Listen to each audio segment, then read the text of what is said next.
The cappuccino sat warm between my palms for a moment before I placed it in front of Knox Atwood. He did not thank me. He only leaned back in his chair, flashed that practiced grin, and said, "You finally learned. I kept my voice even. Then let's head to the conference room. They're waiting." Knox rose with the lazy confidence of a man who believed the world existed to cushion his steps. He took a satisfied sip of the cappuccino and pushed open the conference room door. Still smiling, the smile stopped first.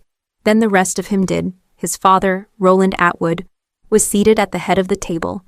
Beside him sat the head of human resources, the company's legal counsel, and a board ethics representative. Their eyes lifted one by one, not at him, but at me standing behind him. Knox's fingers tightened around the cup. He looked from face to face, confused, offended, suddenly unsure, and before he could speak 24 hours earlier. When I walked into his office the day before, the air was thick with the sharp edge of his impatience.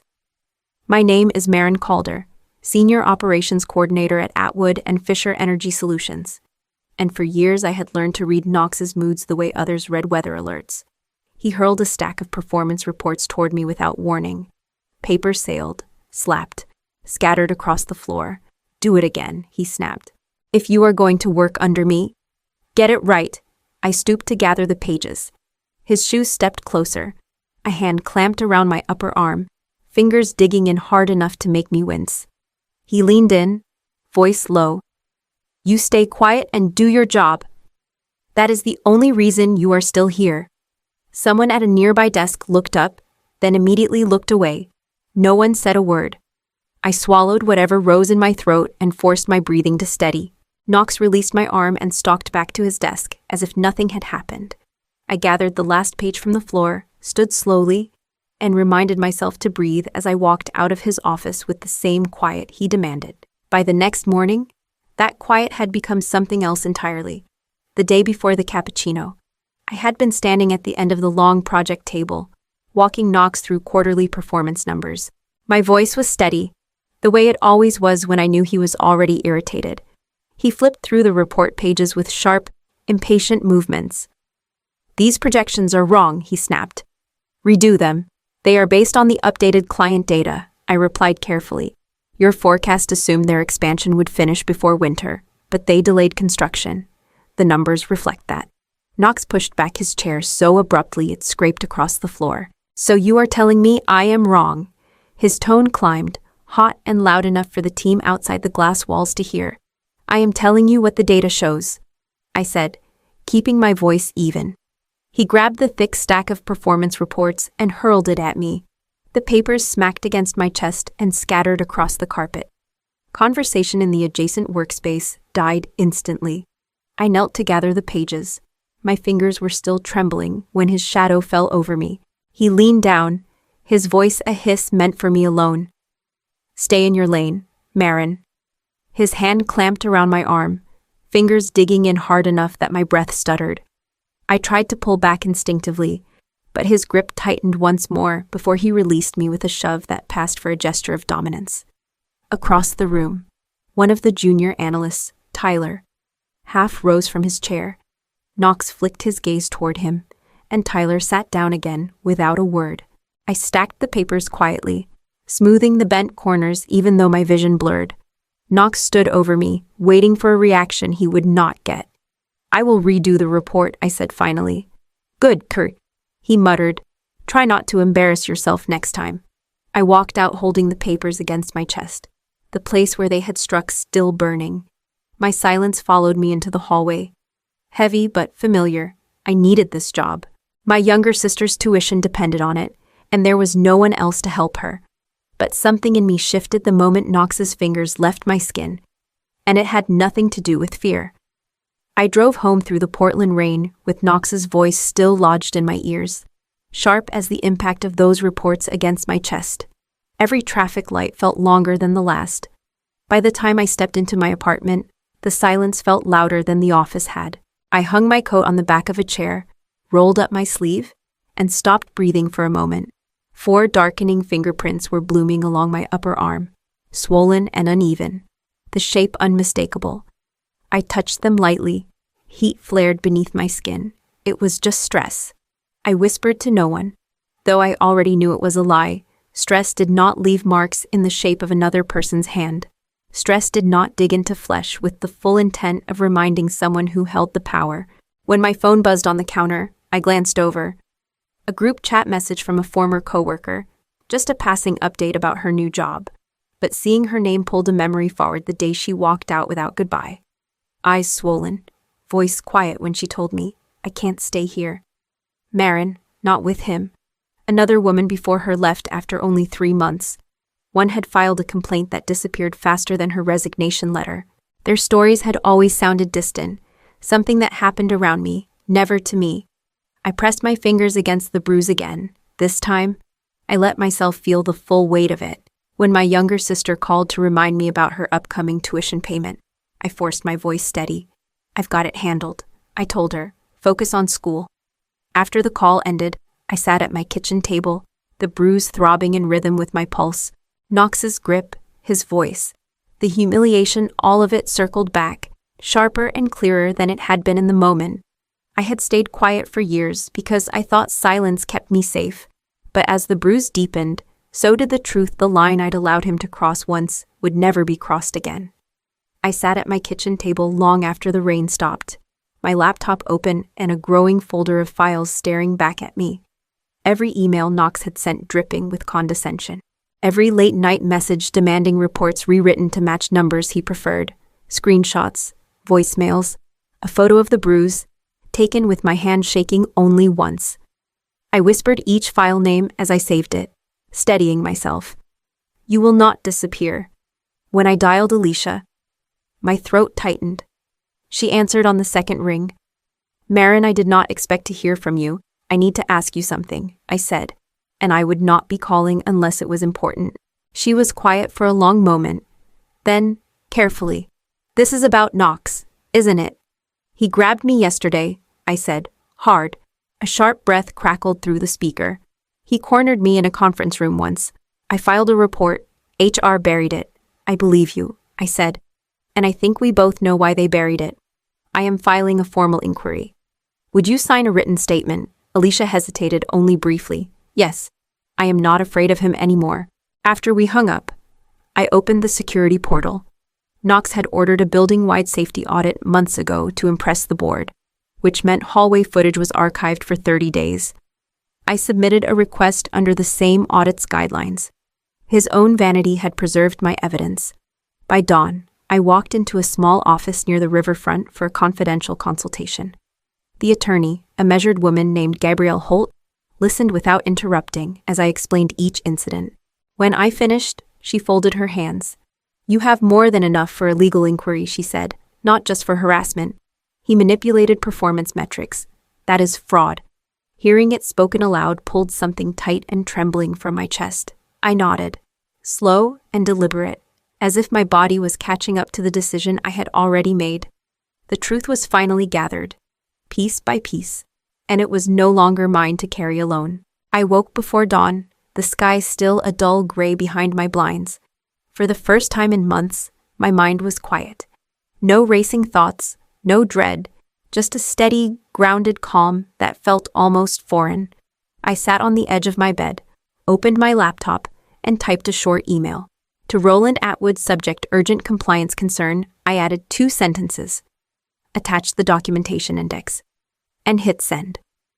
The bruise on my arm pulsed faintly as if reminding me to keep going. I dressed slowly, choosing a long-sleeve blouse that covered the worst of the marks.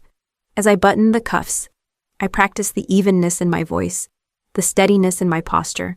By the time I stepped into the office, the building was still waking up, lights flicking on one floor at a time. Knox strode in 30 minutes later, humming under his breath. He tossed his bag on his desk and looked over at me with casual satisfaction. You are early, he said. Good, you can get my usual. Of course, I replied. The shift in his face was immediate. A smug ease settled over him, the kind that came from believing every boundary he ever pushed had been forgiven. See, he said, leaning back. Knew you would come around. I walked to the break area and began preparing his cappuccino the way I always had measured grounds. Quiet precision. No unnecessary movement. My hands did not tremble this time. When I set the cup in front of him, Knox took a long sip and smiled as though he had trained me into obedience. "Now that is more like it," he said. I held his gaze for a moment, not long enough to raise suspicion, just long enough to let myself feel the finality of it. This will be the last time, I thought. Though the words stayed in my chest, Knox pushed back his chair. "Come on," he said. "We have a briefing." "Yes," I answered, standing. "We do?" And for the first time, the sound of my own voice felt like a step towards something larger than silence. Knox walked beside me with the easy swagger of someone who believed the morning was already won.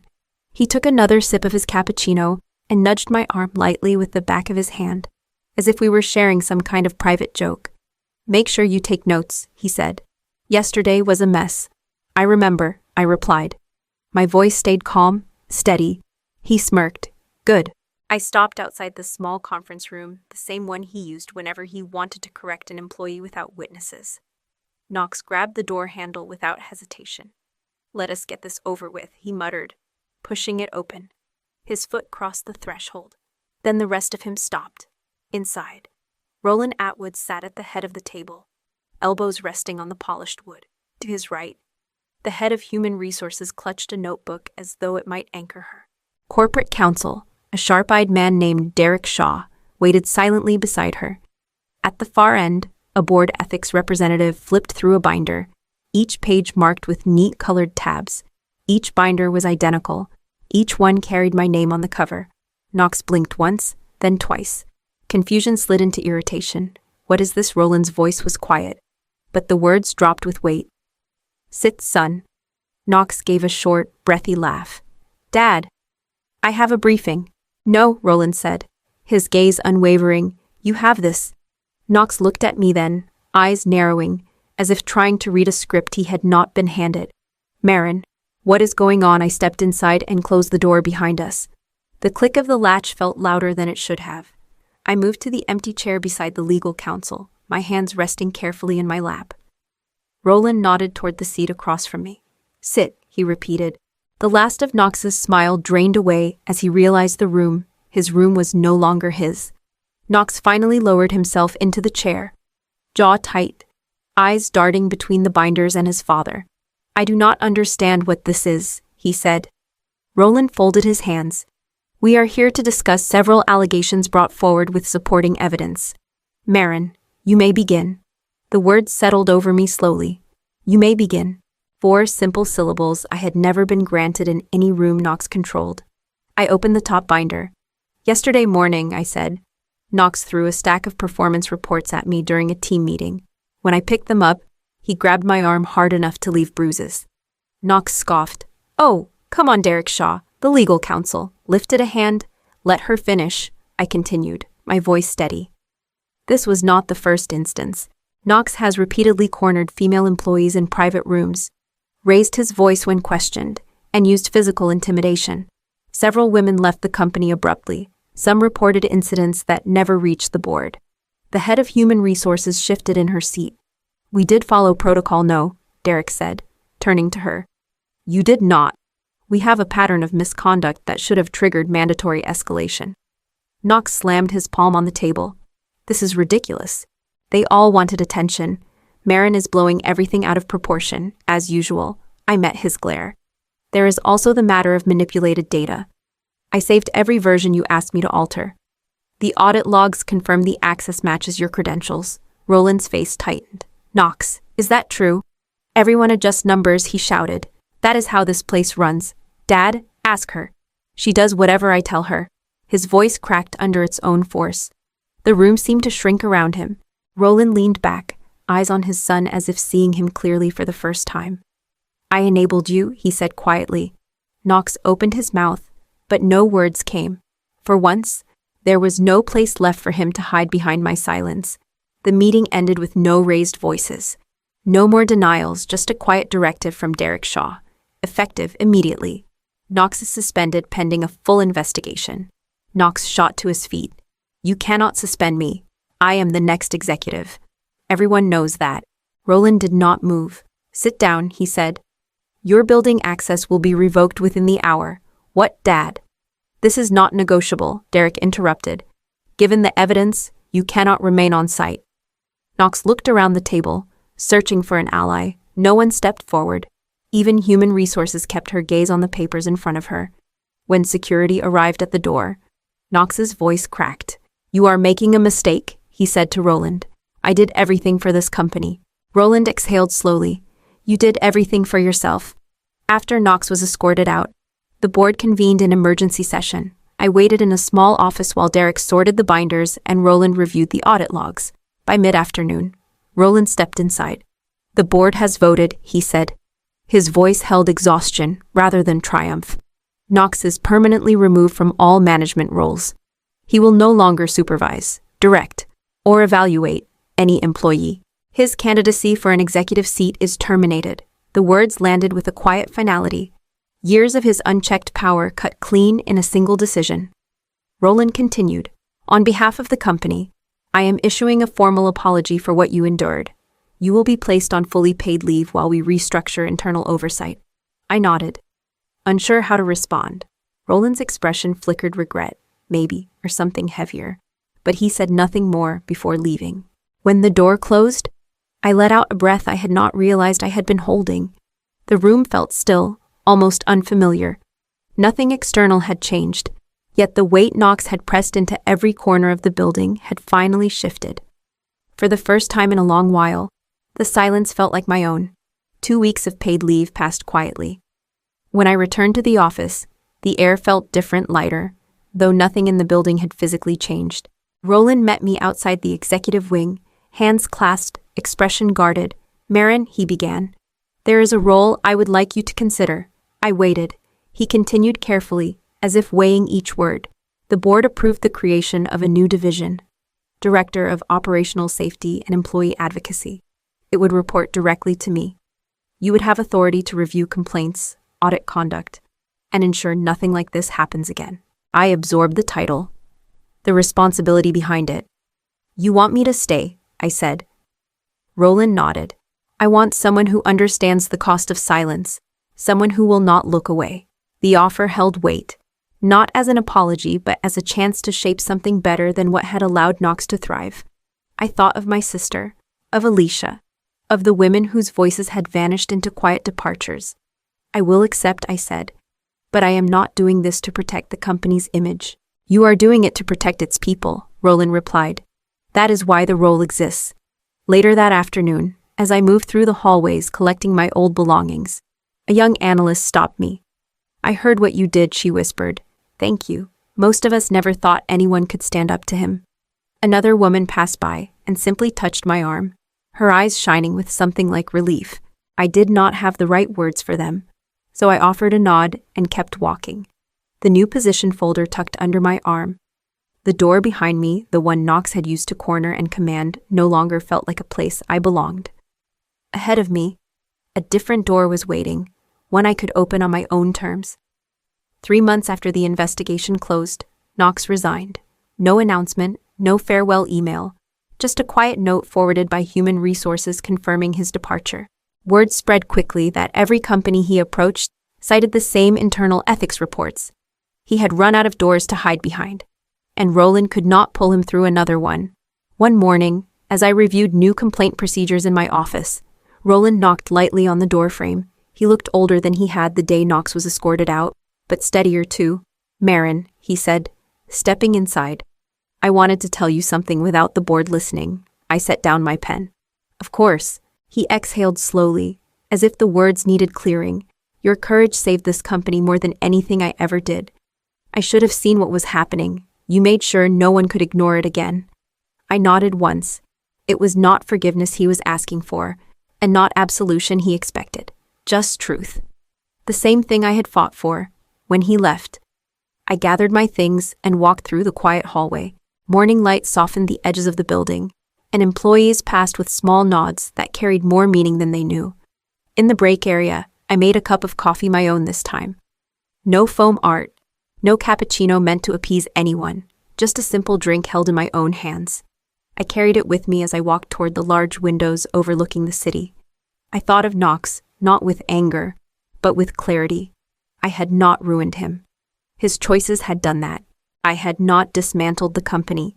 I had helped rebuild it into something that might finally protect the people inside it. I lifted the cup slightly, feeling its warmth. Yesterday, I served him coffee. Today, I serve something far stronger, my own voice.